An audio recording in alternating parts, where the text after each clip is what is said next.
Jesus, oh Jesus. Your presence is heaven to me, oh Jesus, oh Jesus. Your presence is heaven to me, your presence is heaven to me.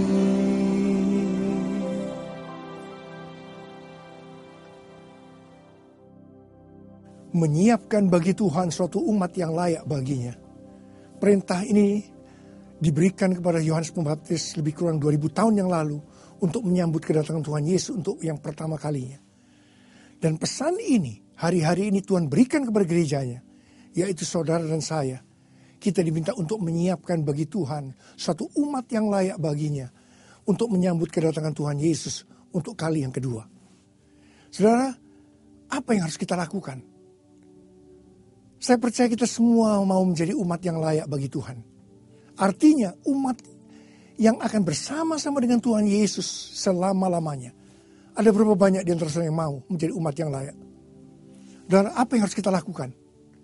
Saudara, Tuhan menuntun kita dengan memberikan pengertian tentang arti daripada tahun 5775 menurut kalender orang Yahudi. Yang mana itu disebutkan dengan Ain He. Dan inilah yang Tuhan berikan kepada kita. Apa yang harus kita lakukan?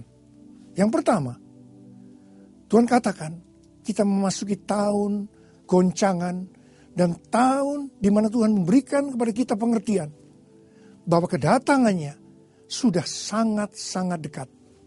Karena itu kita harus mengikuti apa yang disebutkan dalam Wahyu 3 ayat 10. Karena engkau menuruti firmanku untuk tekun menantikan aku, maka aku pun akan melindungi engkau dari hari pencobaan yang akan datang atas seluruh dunia untuk mencobai mereka yang diam di bumi. Saudara, hari pencobaan itu berbicara tentang hari aniaya, masa aniaya yang besar yang akan datang untuk mencobai mereka yang ada diam di bumi. Dan sebelum itu terjadi, maka akan terjadi rapture, pengangkatan. Dan kita yang tekun menantikan Tuhan, yang tekun menantikan kedatangan Tuhan akan diluputkan. Itu artinya kita akan ikut dalam pengangkatan.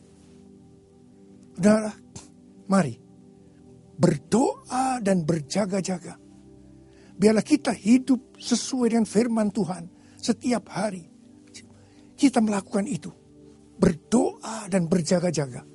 Hal yang kedua, Tuhan ingatkan kita memasuki tahun anugerah. Tahun kasih karunia. Yang begitu besar. Yang Tuhan berikan kepada kita. Kalau kita melihat dari Efesus 2 ayat 8. Di situ dikatakan, sebab karena kasih karunia kamu diselamatkan oleh iman. Itu bukan hasil usahamu, tapi pemberian Allah. Saudara, Filipi 2 ayat 12 berkata, kerjakanlah keselamatanmu dengan takut dan gentar.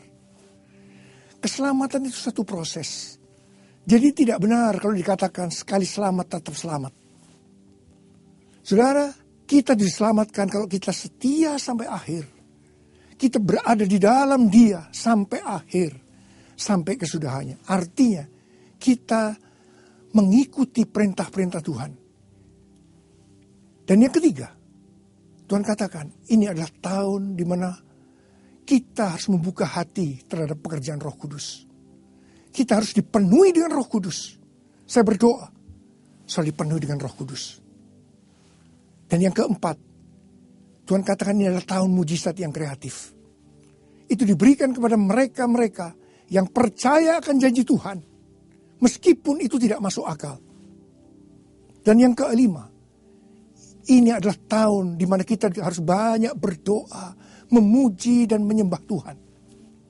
Dan yang keenam, kita sedang memasuki tahun Sabat. Bahkan ini adalah double Sabat. Saudara, tahun Sabat itu artinya secara rohani yang pertama, kita diminta banyak berada di dalam hadirat Tuhan. Masuk masa perhentian.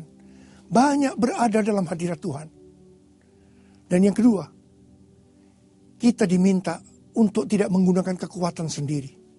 Tetapi kita bergantung, berharap hanya kepada Tuhan. Saudara, mari. Ini yang Tuhan tuntun kepada kita untuk menjadi umat yang layak. Ada berapa banyak di antara saudara yang mau menjadi umat yang layak? Artinya umat yang akan bersama-sama dengan Tuhan Yesus selama-lamanya. Angkat tangan saudara. Saya mau berdoa buat saudara. Tuhan, Engkau lihat anak-anakmu yang sedang mengangkat tangan. Jadikan mereka umat yang layak bagimu. Yang akan bersama-sama dengan Tuhan Yesus selama-lamanya. Tuhan, berkati mereka. Biar mereka melakukan seperti apa yang Kau tuntun kepada kami hari ini. Terima kasih Bapak. Terima kasih. Dalam nama Yesus. Amin.